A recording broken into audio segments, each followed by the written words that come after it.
నమస్తే, welcome to mirror TV plus. Junior ఎన్టీఆర్కి సంబంధించి రీసెంట్గా ఎవరైతే టీడీపీ ఎమ్మెల్యే మాట్లాడిన అటువంటి ఫోన్ సంభాషణ ఎంత పెద్ద సెన్సేషన్ అయిందో అందరికీ తెలిసింది. దానికి సంబంధించి ఆయన బహిరంగంగా క్షమాపణ కూడా చెప్పడం జరిగింది. అసలు అంటే ఏం జరుగుతుంది టీడీపీ పార్టీకి? నిజంగానే జూనియర్ ఎన్టీఆర్ వెళ్తున్నాడు? ఒకవేళ వెళ్తే అంటే ముందుగానే రాకూడదని ఇలాంటి ప్రయత్నాలు ఏమైనా పన్నాగం చేస్తున్నారు? తెలుసుకునే ప్రయత్నం చేద్దాం. మనతో పాటు ఉన్నారు చిట్టిబాబు గారు. సార్ నమస్తే. సార్ నమస్తే. ఎలా ఉన్నారు sir? Fine always. Right sir, పర్టికులర్గా ఈ మధ్యకాలంలో జూనియర్ ఎన్టీఆర్కి సంబంధించి ఒక ఫోన్ కాల్ బయటపడింది. ఎమ్మెల్యే ఎవరైతే ఉన్నారో ఆయన, అసలు ఆ సంభాషణ కూడా వినడానికి చాలా జుగుప్సాకరంగా ఉంది, అసహ్యం. వాడు ఆ ఎమ్మెల్యే అనేవాడు దగ్గుబాటి ప్రసాద్, వాడు అసలు ఆ ప్రజాప్రతినిధి అనడానికి అనర్హుడు. వాడు ఇమ్మీడియట్గా వాడి పార్టీ నుంచి బహిష్కరించాలని. అంటే ఇలాంటి వాగుడు వాగేవాళ్ళు వాళ్ళు ఎట్లా అసలు సంస్కృతి సంస్కారం లేదు, సభ్యత లేదు, దగులుబాజీ మాటలు, దౌర్భాగ్య భాష. వాడు ఒక ఎమ్మెల్యే అనుకుంటానికి కూడా సిగ్గుచేటుగా ఉంది. వాడి బుడబొప్పు, వాడి ఎంత, వాడి బతుకు ఎంత, వాడి స్థాయి ఎంత, వాడి కెపాసిటీ ఎంత. వాడి సినిమా ఆడనివ్వను. ఈడెవడండి కోన్కేసి గొట్టంగాడు? ఈడెవడండి ఎన్టీఆర్ సినిమాని ఆపగలిగే దమ్ము ధైర్యం వీడికి ఎక్కడదండి? ఇది ఎవడు వెంట్రుకతో సమానం. జూనియర్ ఎన్టీఆర్ రాలిన వెంట్రుకతో సమానం, శష్ప సమానుడాడు. కోన్కేసి గొట్టంగాడు. వాడేదో ఆపుతాను, ఆడదు, సన్నాసి తాగుబోతు వాగుడు. ఇందాక నువ్వు ఇంట్రడక్షన్లో ఏదో వాడు బహిరంగ క్షమాపణ చెప్పాలా దరిద్రుడు? బహిరంగ చెప్పాలని చెప్తే కనీసం దాంట్లోనే సంస్కారం చూపించుకున్నాడు అనుకోవచ్చు. బహిరంగ క్షమాపణ కూడా చెప్పాలా? నేను అనలేదని అబద్ధం ఆడుతున్నాడు. పైగా అనలేదు, నేను అనలేదు, నా వాయిస్ మీకు పిచ్చ తాగి మందు ఎక్కి తాగేసి మాట్లాడేసేసి ఆ తర్వాత మత్తు దిగినాక అయ్యో నేను అనలేదు. ఎవరు టార్గెట్ చేస్తారని అనుకుంటున్నారు? ఎవరు టార్గెట్ చేయటం కదమ్మా వీళ్ళు. ఇప్పుడు అసలు టార్గెట్ చేయాల్సిన అవసరం ఏముంది? జూనియర్ ఎన్టీఆర్ నేను రాజకీయాలకు రావట్లేదు అని ఒకటి 10 మాటలు చెప్తున్నాడు. రావట్లేదు, రాను, నన్ను నమ్ముకుని వేలాది కోట్లు ఇన్వెస్ట్ చేస్తున్నారు ప్రొడ్యూసర్లు, డిస్ట్రిబ్యూటర్లు, ఎగ్జిబిటర్లు. సో వాళ్ళ మీద బాధ్యత నాకుంది. సో నేను ఇప్పుడే నా సినిమా రాజకీయాల గురించి అవసరం రావాల్సిన పార్టీకి కూడా, రాజకీయాల ప్రకారం పార్టీకి కూడా జూనియర్ ఎన్టీఆర్ అవసరంలా? జూనియర్ ఎన్టీఆర్ ఉండడం వాళ్ళకి వెళ్ళలేదు కదా. మొన్న కొడవ గెలిచారు కదా. సో వాళ్ళ పార్టీకి జూనియర్ ఎన్టీఆర్ అవసరం లేదు, ఎన్టీఆర్కి పార్టీ అవసరం లేదు. ఇప్పుడు అతని కెరీర్ అతను. సో ఎవడో మధ్యలో కోన్కేసం గొట్టంగాళ్ళు, ఇలాంటి లఫంగి గాళ్ళు, ఈ ఎమ్మెల్యే లఫంగి గాడు, లఫుట్ గాళ్ళు ఇలా వాగుతూ ఉంటారు. ఎవరికీ అవసరం లేదు. చంద్రబాబుకు తాను ఉన్నంతకాలం తన తర్వాత తన కొడుకు, అతనికి జూనియర్ ఎన్టీఆర్ అవసరం లేదు. జూనియర్ ఎన్టీఆర్కి రాజకీయాలు అవసరం లేదు. తన సినిమా తన ఇంటర్నేషనల్ లెవెల్లో ఆర్టిస్ట్ అయ్యాడు, అనేక బాధ్యతలు ఉన్నాయి. ఈ మొండబాబులకి ఏం తెలుసు? ఆ స్టార్ అయినాక ఆ స్టార్డమ్ను కాపాడుకోవడానికి, స్టార్డమ్ను నమ్మి ఇన్వెస్ట్ చేస్తున్న వాళ్ళని కాపాడుకోవడం ఎంత కష్టమైన పని. అంటే గత కొంతకాలంగా చూసుకుంటే ఎన్టీఆర్కి సంబంధించి చాలా వరకు ట్రోల్స్ ఎక్కువైపోయాయి. మోరోవర్ మొన్న కూలీ వాటు ఒకటే టైంలో రిలీజ్ అయినప్పుడు నారా లోకేష్ ట్విట్టర్ వేదికగా ఆల్ ది బెస్ట్ ఫర్ కూలీకి అని చెప్పేసి కూలీ మూవీకి సపోర్ట్ చేయడం. వీళ్ళు సోషల్ మీడియా క్రియేట్ చేస్తుంది కదా. ఇప్పుడు అతను సినిమా వాడు కాదు. కుబేరాకి ఇచ్చాడా? నాగార్జున సినిమాకి ఏమైనా ఇచ్చాడా? ట్వీట్ ఇవ్వలేదు కదా. హంటర్కి హిట్కి ఇచ్చాడా? లేదు కదా. ఈ సినిమాకి ఇవ్వలా. దీనికి ఎందుకు హరిహర వీరమలకు ఇచ్చాడా? లేదు. ఎందుకు ఇచ్చాడు దీనికి? ఇక్కడ దేనికి ఇచ్చాడంటే రజనీకాంత్ గతంలో వాళ్ళ ప్రభుత్వ వాళ్ళ కార్యక్రమానికి వచ్చి వాళ్ళ నాన్నని, ప్రభుత్వాన్ని పొగిడాడు కనుక కృతజ్ఞతాభావంగా రుణం తీసుకున్నాను అన్నట్టు ఓ మాట మాట్లాడాడు.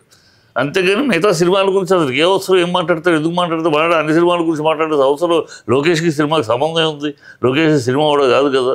అక్కడ రజనీకాంత్ తన ఒక ఫంక్షన్కి వచ్చాడు, వాళ్ళ ప్రభుత్వాన్ని నాన్నని పొగిడాడు కనుక తన తండ్రిని పొగిడి తన ప్రభుత్వాన్ని పొగిడిన రజనీకాంత్ కృతజ్ఞతాభావంగా ఒక మాట అన్నాడు అంతే.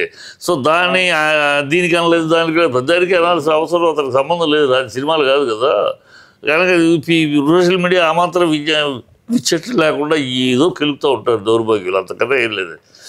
అతనికి సంబంధం లేదు. ప్లస్ వాడు దీంట్లో లోకేష్ తిడతాడు. లోకేష్ని ఎప్పుడు తిట్టాడే? వాడు కడుపుకు అన్నం తింటున్నాడో అశుద్ధ తింటున్నాడో వాడు ఆ ఎమ్మెల్యే గడు దరిద్ర సన్నాసి. ఎప్పుడైనా జూనియర్ ఎన్టీఆర్ పరుష పదజాలంతో ఎవరినైనా, ఒక లోకేష్నే కాదు ఎవరినైనా ఇంతవరకు తిట్టం విన్నామా ఎవరన్నా మనం? ఎప్పుడు మాట్లాడు గౌరవంగా సంస్కారంగా మాట్లాడతారు. ఆ పిల్లడి దగ్గర ఉన్నదే అది, సంస్కారం, గౌరవం, పెద్ద చిన్న మర్యాద.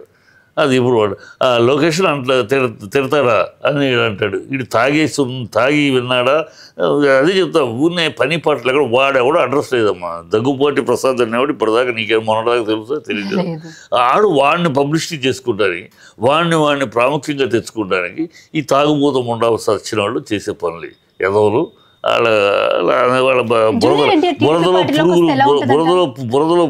వీళ్ళంటే బురదలో వీళ్ళు బురదలో పుట్టే పురుగులు అంటాడు. ఆ బురదలో పుడతారు, ఆ బురదలో మునుగుతారు, ఆ బురదలో తేలుతారు. వాళ్ళ బతుకులు అంతే, పెట్టకుప్ప మీద పురుగులు లాంటి జీవితాలు. వాళ్ళు అలాగే మాట్లాడుతూ ఉంటారు. జూనియర్ ఎన్టీఆర్ టీడీపీ పార్టీలోకి వెళ్తే ఎలా ఉంటుందంట? ఎందుకు వెళ్ళాలమ్మా?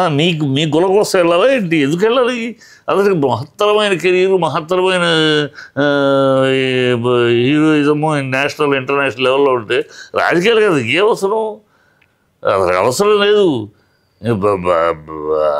అప్పుడెప్పుడైనా వాళ్ళ తాత రక్షించుకోవాలి, పార్టీని బతికించుకోవాలి. ఇప్పుడు ప్రస్తుతం నందమూరి తెలుగుదేశం కాదు, అది నారా తెలుగుదేశం. చంద్రబాబు నారా తెలుగుదేశం నందమూరి రక్తంతో ఏర్పడిన పార్టీని నారా లాగేసుకున్నాడు. లాగేసి ఇప్పుడు తన కొడుకు నారా నెక్స్ట్ వారసుగా అవయపాలు చూసుకుంటున్నాడు. అది సక్సెస్ అయితే అటే వెళ్తుంది. అది నారా నందమూరి తెలుగుదేశం అనేది లేకుండా పోతుంది, నారా తెలుగుదేశంగా మిగిలిపోతుంది. అది కాదు పరిస్థితి. చంద్రబాబు ఉన్నంత వరకు అది సాగదు. చంద్రబాబు తలవాల్సిన తర్వాత అప్పుడు పార్టీని రక్షించుకోవాల్సిన అవసరం వస్తే, పార్టీని మళ్ళీ నందమూరి తెలుగుదేశంగా మలుచుకోవాల్సిన పరిస్థితి వస్తే అప్పుడు బాలయ్యతో చేతులు కలపచ్చు. బాలయ్య తండ్రి కోసం ఎందుకు ఎవరి కోసం రాణిస్తాడు? ప్రజలు పార్టీని రామారావు గారు రక్తమాంసాలు ధారపోసి పెట్టిన పార్టీని కుటుంబానికి ఎప్పుడు కూడా దూరమే పెడతారు. ఎవరు పెట్టాడమ్మా? మీరు అనుకుంటారు, మీరు మీడియా ఏమి దూరం లేదు. దూరం రోజు పొద్దులు వేస్తే కలుసుకుని కూర్చుంటే కలిసి ఉన్నట. చంద్రబాబు తమ్ముడు రోజు కలుస్తున్నారా? బాలకృష్ణను వాళ్ళ అక్క చెల్లెళ్ళు తమ్మ మోహన్ కృష్ణ, జయకృష్ణ రోజు కలుస్తున్నారా? ఏం పిచ్చి మాటలు రోజు కలిసి దూరం పెట్టారు. మీ మీడియా పుట్టించే దూరం ఎందుకు? అవసరం ఉన్నప్పుడు కలుస్తారు. అవసరం దూరం మీరు మీకేదో మీడియాకు దూల, ఇది మీడియాకి సోషల్ మీడియా పట్టి దూరం తప్పితే వాళ్ళేం దూరంగా లేదు. అవసరం ఉన్నప్పుడు కలుస్తారు. రోజు మీకోసం మీడియా కోసం కలిసి కౌగులించుకుంటూ ఉంటారేంటి? ఎవరు ఏ తల్లితో ఏ అన్నదమ్ములు ఏ బాబా పిల్లలు కలుసుకున్నారు, రోజు కలుసుకుని చూస్తారు చెప్పండి నాకు. ఇప్పుడు కమ్మలతో తిట్టించినట్టు, అంటే ఒకప్పుడు కాపులతో తిట్టించారు, ఇప్పుడు కమ్మలతో తిట్టిస్తున్నట్టే ఉంది కదా ఇదంతా. ఎందుకు ఈ కులాన్ని తీసుకురాకండి. వాడు ఒక సన్నాసి, వాడు కమ్మ పుట్టకే పుట్టినోడే కాదు. అసలు వాడినోడు కమ్మ పుట్టక పుట్టినోడైతే అసలు ఇంతగా అన్కల్చర్డ్గా మాట్లాడు. వాడు కమ్మోడు అని వాడి కులం ఎందుకు? మళ్ళీ కమ్మ గౌరవం వాడికి అప్పచెప్పేందుకు? వాడు సన్నాసి, అడుక్కు తినే నా కొడుకు, అల్లరి నా కొడుకు, చిల్లర నా కొడుకు. వాడు ఎమ్మెల్యే అనేవాడు, వాగినవాడు, వాడు దౌర్భాగ్యుడు, అశ్లీల, అసభ్య, అసహ్యకరమైన జాతి వాడు. వాడికి మళ్ళీ కమ్మ కులాన్ని అప్పచెప్పి వాడు కమ్మోడు అని వాడికి అమ్మవాడు చెడబుట్టినాడు, కమ్మ కులంలో చెడబుట్టినాడు.